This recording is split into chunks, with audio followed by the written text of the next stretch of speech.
दिल्ली के स्कूलों में रिफॉर्म के लिए एक चार्टर ऑफ डिमांड हमने बनाया है, जिसको हमने दिल्ली सरकार के एजुकेशन सेक्रेटरी को दिया है।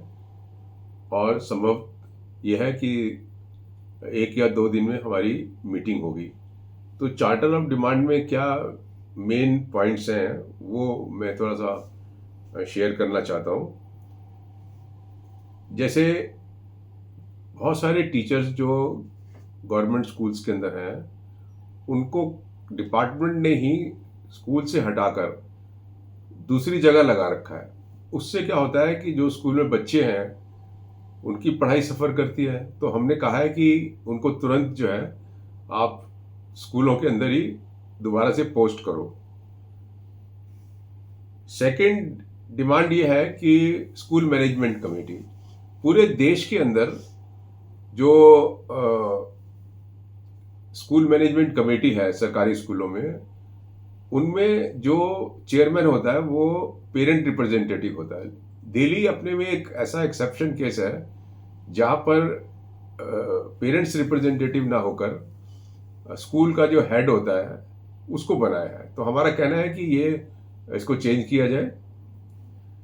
तीसरा हमारा कहना ये है कि क्योंकि हम सब जानते हैं कि इंग्लिश मीडियम की डिमांड पूरे देश में है, और इसीलिए जो प्राइवेट स्कूल्स हैं जो अपने आप को इंग्लिश मीडियम का बोर्ड लगा के चलते हैं वो फल फूल रहे हैं, और जो सरकारी स्कूल है जहाँ पे रीजनल लैंग्वेज में स्ट्रिक्टली पढ़ाया जाता है उनकी हालत ख़राब हो रही है। तो उसका एक बहुत बड़ा कारण ये मीडियम है। तो हमारा कहना ये है कि हर एक स्कूल, दिल्ली सरकार के हर एक स्कूल के अंदर इंग्लिश मीडियम भी हो और हिंदी मीडियम भी हो, और पेरेंट्स के पास ऑप्शन होनी चाहिए कि वो अपने बच्चे को कौन से मीडियम में पढ़ाता है।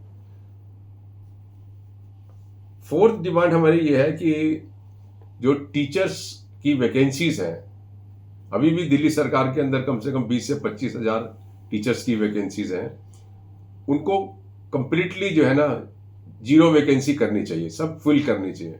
और सिर्फ वही नहीं, उसके अलावा आप 10% एक्स्ट्रा भी रखिए, क्योंकि ये देखा गया है और सब लोग जानते भी हैं कि एट ए टाइम कम से कम 10% जो टीचर्स होते हैं वो किसी ना किसी ग्राउंड पर, लीव पर और किसी कारण से जो है छुट्टी पे होते हैं, और उनकी जगह ना होने की वजह से दूसरा टीचर बच्चे की एजुकेशन सफ़र करती है।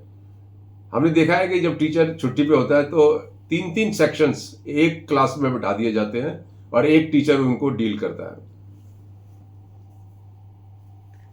पांचवी डिमांड हमारी ये है कि हमारा कहना यह है कि दिल्ली में आज भी स्कूल की उम्र के 10 से 15 लाख बच्चे जो है वो स्कूल के व्यवस्था से बाहर हैं। उन सब बच्चों को हमें स्कूल में लाना है, और खासकर जो लड़कियां हैं, 18 साल तक की लड़कियां अगर कभी स्कूल नहीं भी गई हैं या बीच में ड्रॉप आउट हो गया है, तो हमारा कहना यह है कि उनको मेन स्ट्रीम स्कूल के अंदर दाखिला मिले, चाहे 8वीं में मिल जाए, जिससे कि वो एक बार सिस्टम के अंदर जो है वो चल पड़े। एक और प्रॉब्लम यहां पर है कि अगर आप दिल्ली के बाहर आपका रेजिडेंशियल एड्रेस है, यहाँ पे बहुत बड़ा परसेंटेज जो है जो दिल्ली के बॉर्डर से लगे हुए इलाके हैं वो प्रेफर करते हैं दिल्ली गवर्नमेंट स्कूल्स को बनस्पत के अपने वो वहाँ के सरकारी स्कूल को। और उसका बहुत बड़ा कारण ये है क्योंकि दिल्ली के गवर्नमेंट स्कूल जो है वो सीबीएसई से एफिलिएटेड है, तो वो खुद भी एक अट्रैक्शन है। अब वो बच्चे जब एडमिशन लेते हैं तो यहाँ का स्कूल जो है वो उससे यहाँ का प्रूफ मांगता है, तो फिर उनको गलत कागज बना के दिखाना पड़ता है कि हम यहाँ पे रहते हैं। तो ये खामे खां का जो है वो रिक्वायरमेंट है। और दिल्ली को वैसे भी सुप्रीम कोर्ट ने अपने फैसलों में कहा है कि दिल्ली का मतलब इंडिया। यहाँ पर आप ऐसे नहीं कर सकते कि दिल्ली के लिए स्कूल के अंदर दिल्ली के लिए रिजर्वेशन करेंगे। तो हमारा कहना है कि irrespective of place of residence, Delhi government के स्कूल सभी लोगों के लिए, सारे बच्चों के लिए ओपन रहने चाहिए। एक देखने को ये मिला है कि जो बच्चों का जो लर्निंग लेवल है वो बहुत ही खराब है। लाखों बच्चे हर साल डिफरेंट क्लासेस के अंदर फेल हो जाते हैं। तो उसके लिए ज़रूरत है कि लर्निंग लेवल का असेसमेंट जो है वो हर 6 महीने में एक आउटसाइड एजेंसी से किया जाए, जिससे कि पता लगे कि टीचर उसको पढ़ा क्या रहा है? क्योंकि हमारा समझ ये है कि बच्चा फेल नहीं होता, ये इंस्टीट्यूशन फेल होता है, टीचर फेल होता है। तो टीचर एक्चुअली में जब लर्निंग लेवल का असेसमेंट करेंगे तो टीचर का जो है वो लेवल जो है पता लगेगा। एक और प्रॉब्लम जो है वो ये होती है, हर साल सिर्फ 1 साल दिल्ली सरकार ने सीबीएसई के जो फीस होती है बच्चों की वो दी। हम सभी जानते हैं कि जो सरकारी स्कूलों में बच्चे पढ़ते हैं वो सब गरीब तबके के हैं, उनके लिए एक एक रुपए की वैल्यू होती है। तो सीबीएसई की जो फीस है वो हमारा कहना है कि दिल्ली सरकार बच्चों की दे। एक और जो इशू है वो बहुत इंपॉर्टेंट है कि अभी दिल्ली के अंदर जो नर्सरी में एडमिशन होते हैं प्राइवेट स्कूल्स के अंदर, उसमें जो है पॉइंट सिस्टम है, उसको वो स्क्रीनिंग माना जाता है और उसके अंदर जो है ना वो डिस्क्रिमिनेटरी होता है। ये स्क्रीनिंग प्रोसीजर जो है वो डिस्क्रिमिनेट, लेकिन इस पर लॉ नहीं है।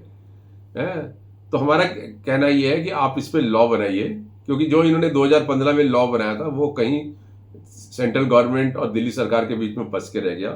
तो आप ये दोबारा बनाइए, क्योंकि इसके ना होने की वजह से क्या होता है कि प्राइवेट स्कूल जो है ना लाखों रुपए इलीगल डोनेशन इकट्ठा करते हैं और बच्चों के साथ एक तरीके से डिस्क्रिमिनेशन होता है। एक और जो चीज हमने देखी है कि ओवर क्राउडिंग स्कूल्स हैं। यहाँ पर कुछ स्कूल्स हैं जहां पर 35-40 बच्चे एक क्लास में होते हैं। बहुत सारे स्कूल हैं जहां पर 140 बच्चे, 180 बच्चे, 190 बच्चे, 80 और 90 तो आमतौर पर है। तो ये जो ओवर क्राउडिंग स्कूल्स होते हैं क्लासेस के अंदर, ये इसकी वजह से भी बच्चों की जो एजुकेशन है वो सफ़र करती है, टीचर भी अटेंशन नहीं दे पाता है। तो इसलिए हमने कहा कि इस प्रॉब्लम को जो है एड्रेस करो। ये मामला हाई कोर्ट के अंदर भी चल रहा है और हाई कोर्ट ने दिल्ली सरकार की खिंचाई भी करी है इसको लेकर कि आपके स्कूलों में 140 बच्चे और 2-2 टीचर एक क्लासरूम में पढ़ाते हैं, ऐसे कैसे पढ़ाई होगी।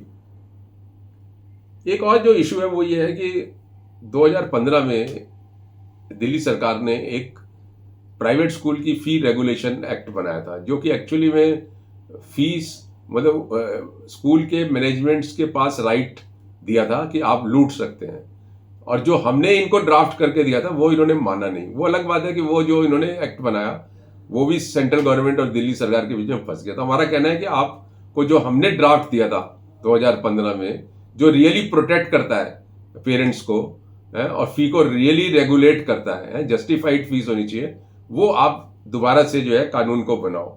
और लास्टली हमने ये कहा है कि जो आपने NIOS का जो सेंटर दिल्ली सरकार ने अपने स्कूलों में ही खोला हुआ है और आप उसको लेकर जब बच्चे जो फेल हो जाते हैं उनको जबरदस्ती आप NIOS में भेज देते हैं, मेन स्ट्रीम स्कूल से निकाल देते हैं, ये बहुत बड़ा अन्याय करते हैं। तो आप ये NIOS का जो सिस्टम है इसको आप सेंटर्स को बंद करो, ये हम लोगों ने डिमांड करी। तो हमें उम्मीद है कि हमारी जो मीटिंग है 1-2 दिन में ही अरेंज होगी और इसमें मुझे लगता है कि फ्रूटफुल रिजल्ट्स आएंगे और ये एक तरीके से कुछ अच्छे रिफॉर्म्स दिल्ली स्कूल एजुकेशन में हम उम्मीद कर सकते हैं। Thank you.